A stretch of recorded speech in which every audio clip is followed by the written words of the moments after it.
speaker, who is Christy McGee, Business Intelligence Lead with STS. Some of the content that her presentation will cover, and I'll just read a little bit of the description here as we get ready. You can slide in here. Thank you. Data analysis isn't just about assembling, ordering, and interpreting data. It's also about educating, simplifying, clarifying, and persuading. In the hands of skilled analysts, data can make a powerful impression on its viewers. Data can change opinions, it can instill values, and translate experiences. It can influence society and inform human behavior. Data analysis and visualization isn't only about reporting change, data can bring about change. So that's a bit of the description, and please welcome to the podium, Christy McGee. Thank you. Thank you very much for that. So that's a big title to live up to with all of the information that I posted in the talk for this. But when we really think about visualizations, we should really realize that the breadth and the depth of what we're presenting is from, we can be presenting the visualizations on data from our data architects or the work that they've done, and you're really trying to showcase, really you're showing everything. So let me just jump into it, and I guess it'll speak for itself. I'll start by saying I'm a reformed accountant, and now I'm a developer, so I'm not necessarily a big speaker, but I've been leading the Tableau user group here in Nashville for about 5 years now. We've grown to about 400 users, and there's so many people using this, and not just Tableau, but data visualization in general. People are starting to really become data literate, and I think that as we are with the state, it's the utmost thing that we can do to present the data and the things that we're showing to the public and help them become data literate as well. So with that, I usually get you just make the data pretty, but they don't understand what all is involved. The role of the data communicator is complex. The goal should be to create information experiences that transform how audiences think about a subject and make better decisions. And I got really excited when I saw that I was going to be behind you, Jason, talking about web accessibility, because I think partnered together, we really can shoot for the moon. So what is data visualization? That's where, you want to start. And when I usually teach, I get way in the weeds with everything, and I keep having to pull up because as a developer, that's where you're used to developing. But a lot of people don't even understand what data visualization can even be. You might think of data visualization as a conventional thought is usually a dashboard. You have metrics, you have sales numbers and accounting, and you might not realize that visualization and data is everything that you do. Data is, if you're recording it, your Fitbit data, your weather data. These are also data visualizations. Why did it pull that one first? Anyway, so when you're playing with your kids at night, we created dashboards, we're creating data. And so he knows who to play next with Pokemon. When you're checking the weather, do I need an umbrella today? That is the most persuasive data visualization I can even think of. Think about it. You just watch the news and you take it for granted. They're going to tell you it's going to rain. You carry an umbrella. And it keeps going back to that one too. That's awesome. Even this is a data visualization. This is built in our Tableau tool. Where do I go? How do I sit? Where am I? Data is not just profit and loss statements and everything that we generally think of, but it can also be, if the data is available, it can be where you sit. It can be your Outlook calendar if we're collecting that kind of thing. I really like this idea because it can even be what's available in this conference room. So I know where I'm scheduling things if I can do that. I thought about this after I went to a meeting in the wrong building. Went up to the floor. I was like, I don't know all of these acronyms. So why? My husband and I have this banter. He's a financial analyst. And he's like, I don't understand what the point is of what you do. I think it's just a novelty. Data visualizations, good ones, can make data easier to understand. We can detect patterns, trends, and outliers. And they should place a meaning into complicated data sets so their meaning is clear and concise. He'll usually tell me, I don't mind looking at data. I can just look at this pivot table. And you might know a little bit about this data set or these 4 data sets. They all have the same average, mean, and variance and correlation. So if you were to just look at this in a pivot table, you can't really tell anything. But to actually see it visualized, you can tell that they all have different structures. There's trending, there's outliers in group C and D. Really, it takes, a fraction of the time it would have taken you to scan. But my usual problem is trying to get, and I can get people to understand this, but when we start, and I can really even speak to this, when we start down this road, we're using Excel, and we're used to looking at pivot tables. So I find that my gateway drug into data visualizations is like a heat map. So you can look at this immediately and tell where your high points are. This isn't the best way to show, I like the previous slide, but for a lot of people to know what that are used to seeing detailed information, this is a good way to start them down the path. So boy, I'm going fast. I was like, I've got too much to go through. But how do we think about design when we actually see it? What makes good design and bad design? So we need to, you think of, teaching, it doesn't really, I don't think it clicks with a lot of people. They say, well, I've got Excel. I'm just going to use this data visualization tool. Whether it be Power BI or R or Tableau or whatever it is, they think it should all be kind of the same structure. I'm just going to show a spreadsheet of information. But you really need to think about the structure of what you're trying to do, and you're trying to convey this storytelling that people talk about. So the first thing, you want to start with a purpose. This is the hardest for me because I jump all over the board. I'm like a Jack Russell in a tennis ball factory. I have to keep focused on what I'm presenting. And it reared its ugly head this morning trying to put this stuff together. I was like, okay, keep it real. Choose appropriate visualizations, color, size, and shapes, and keep your page layout in mind. This all sounds like web designer talk, doesn't it? Because we're really using a data-driven drawing tool when you think about it. I've heard, I was in a meeting and somebody said, my mom didn't put my work on the fridge. Well, that's fine, but if you've got something that's ugly, nobody wants to look at it, and then you've wasted your time. Sorry.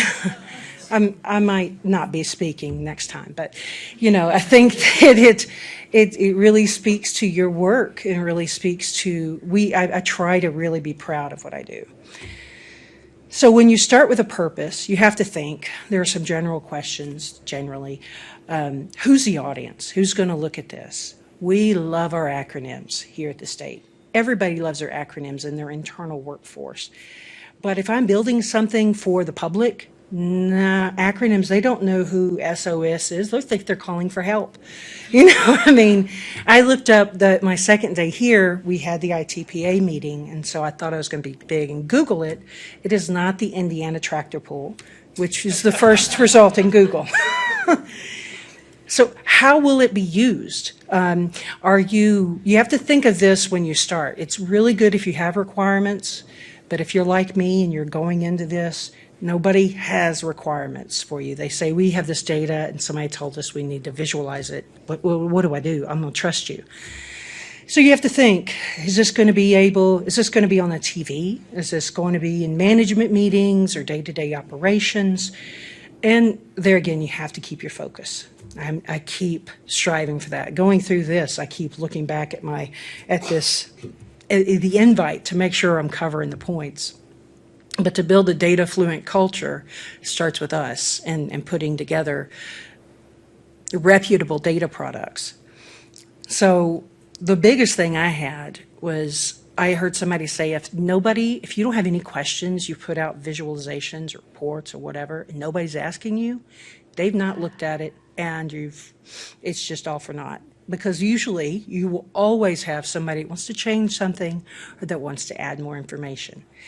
So the biggest issue that people have in adopting is usually, if it's me, I'm a data analyst. I'm creating things for myself and individual contributors.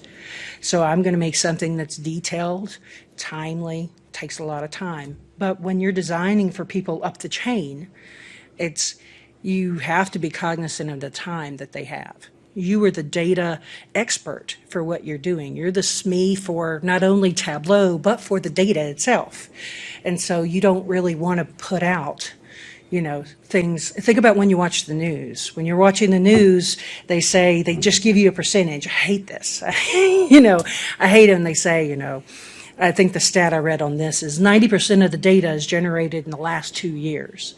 That's huge. You don't have time to look that up and to verify it.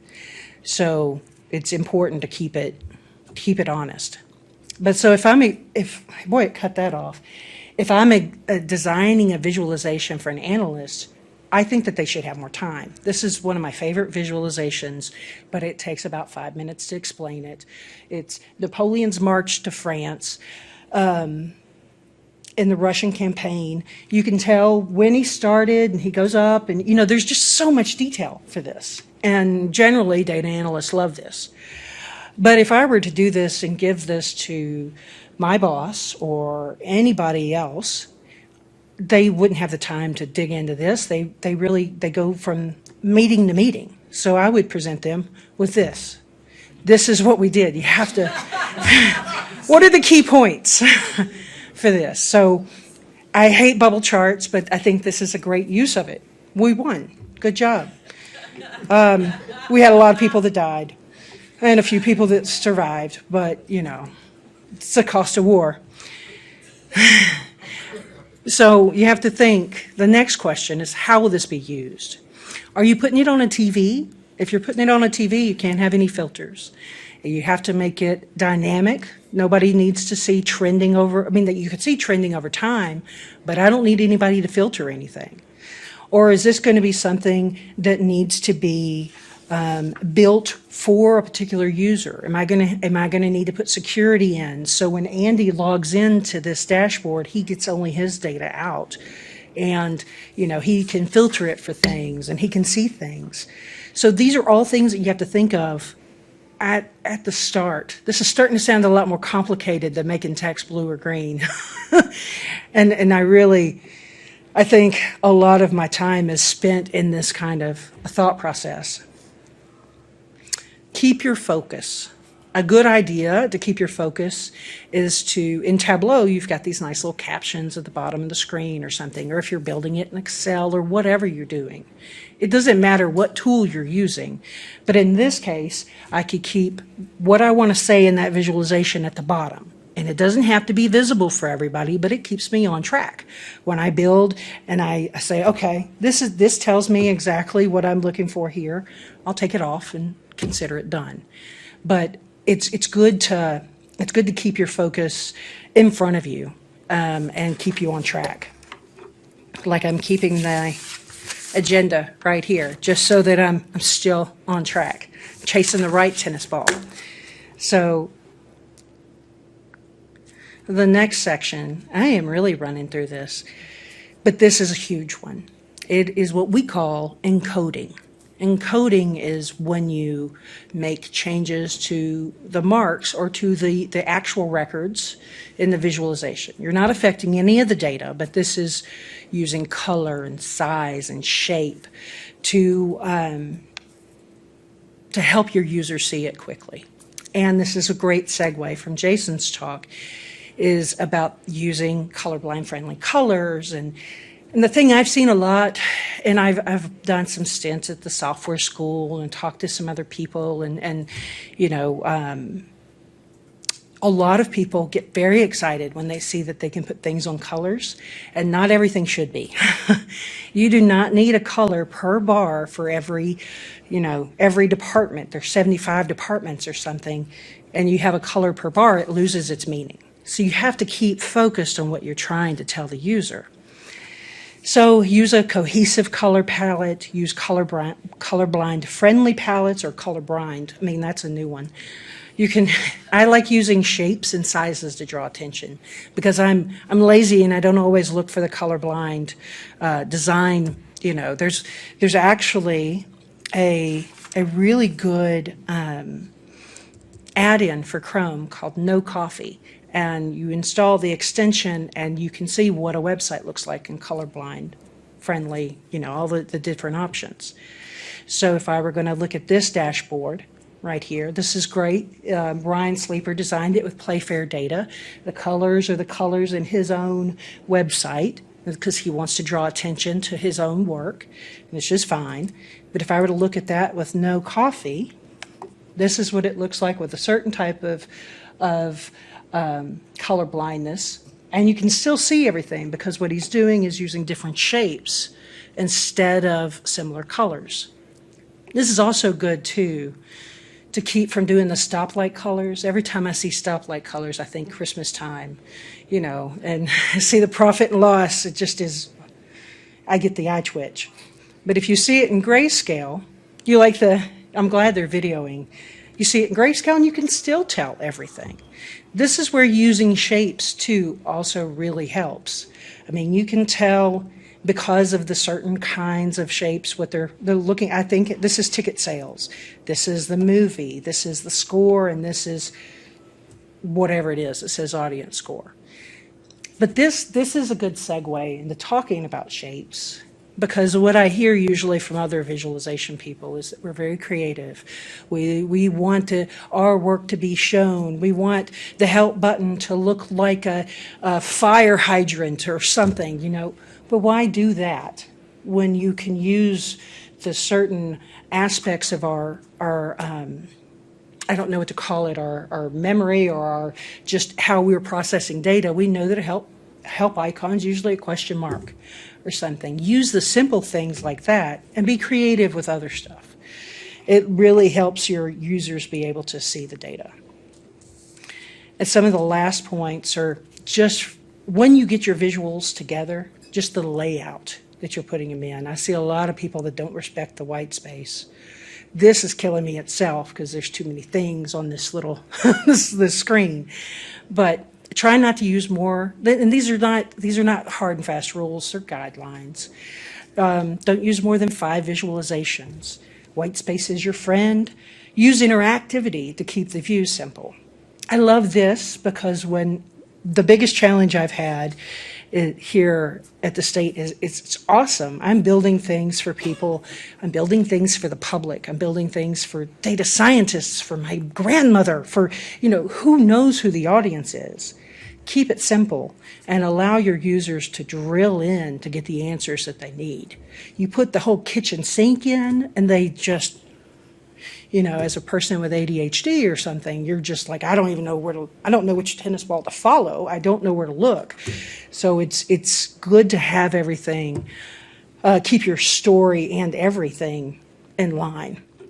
And if you're building with detailed data that drills down, build from the top down. It's just a good mode of thinking.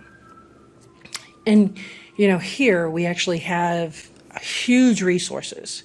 We have, 300 desktop users here. We have STS. We have tons of people that we can use for user testing. I'm the public. You're the public too, So, we could always utilize. I even try to get my mother to look at things. If she doesn't understand it, I try to dial it back.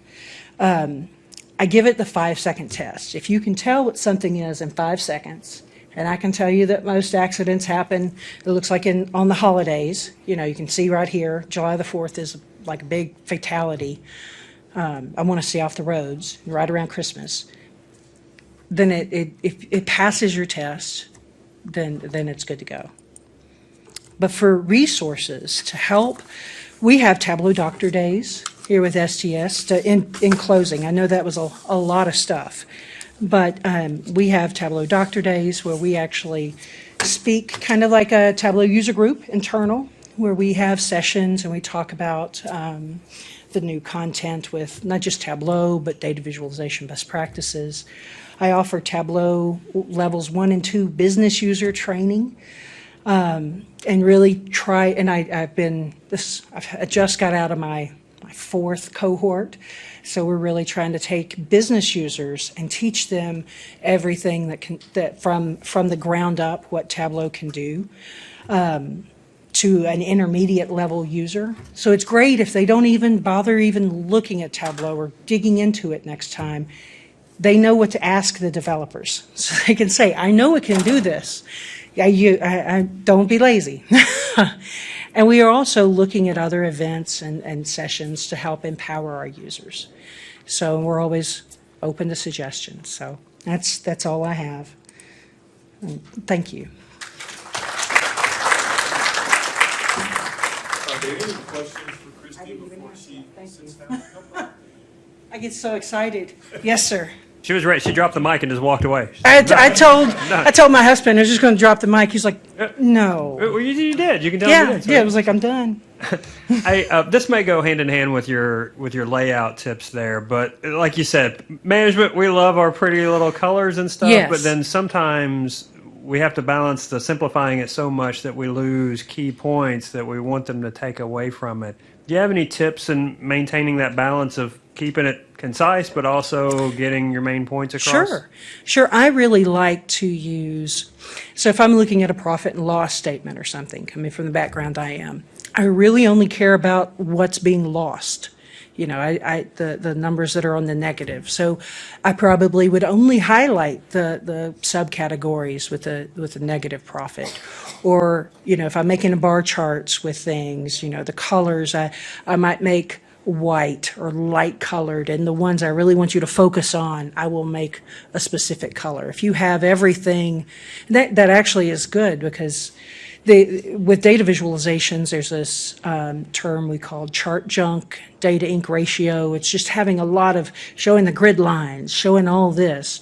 If you keep those to a minimum, and you can show more actual meat to your visualization. So if I were in your shoes, I probably would make sure my axes were either very small or very light, if I even had them. So I'm really highlighting what I want users to see. It hit me when I started developing one of my first dashboards, and I had a Tableau consultant in with me, and he's like, why are you making the text for that bigger? I was in a learning management company. I don't care about user. I was making user huge and the number very small. He goes, I want the number of users. So make that your focal point, the number, and the label smaller. Just changing the way, you know, you see it. Yes, sir. Is there a cost for Tableau as an application for different domain users? Like I do security on PCS. Is it available for all STS? I think I'll have to go to my manager or one of my very experienced people, because I would tell you it costs your firstborn, but I don't want any more children, so that's probably a good. Yeah, so Tableau is available to those who request it, and it is in the service catalog on Snow. You can ask for it. We have a server and a desktop license. There's also Tableau Public if you wanted to try it on a individual user.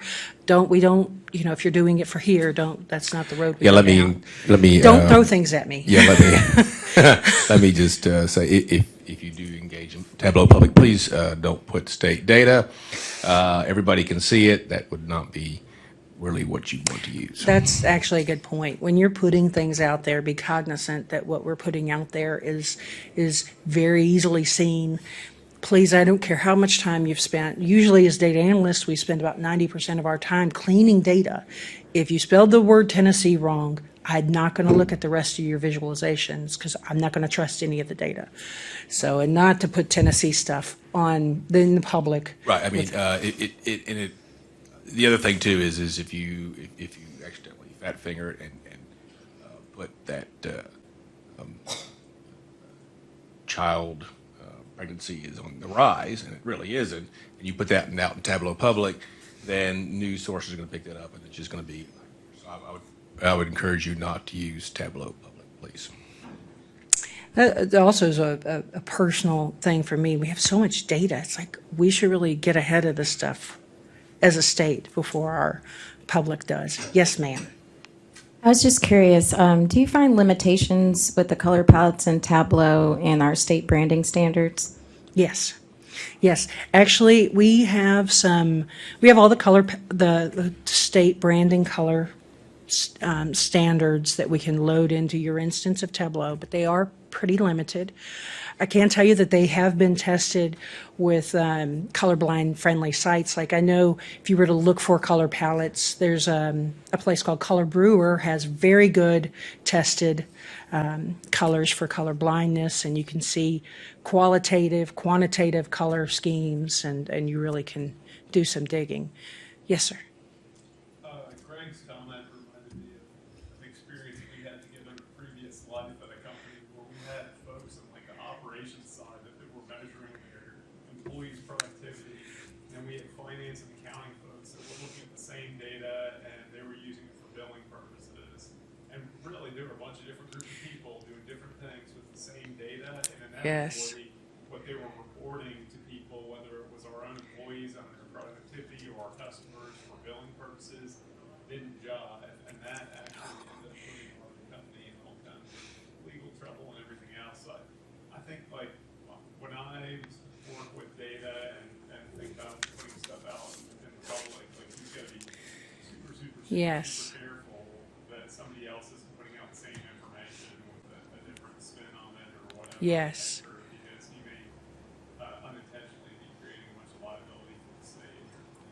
I had to take those slides out because I didn't had enough time. I was like, I'm going to keep it focused on this. But data governance, huge. I come from a place that we had 8 reporting solutions and we all had the same dashboards or the same reports, but none of the numbers jived. So people didn't trust any of them. So I created these stories and Tableau actually to say, this was your number before we did anything. This is your number when we took X out. This is your number, and led them down the path to let them see how I did the numbers. But data governance is huge. I think that's something that we will have to. I know that we're working towards, of course, any place is, but it's something to be very cognizant about. So does anybody else have any questions or anything? I can just keep going. I mean, because I'm not a speaker, but I'm passionate about this and this topic and the fact that, I see, I could go out and Google, Tennessee visualizations or data and just get tons of info from other people. So my thought is that, put our hands together, sing Kumbaya, and do this data visualization stuff together before it gets done by other people that are not presenting the story that we want to. So that's my secret objective. Not so secret now. But does anybody else have any questions or anything? I will give you back the floor then. Thank you.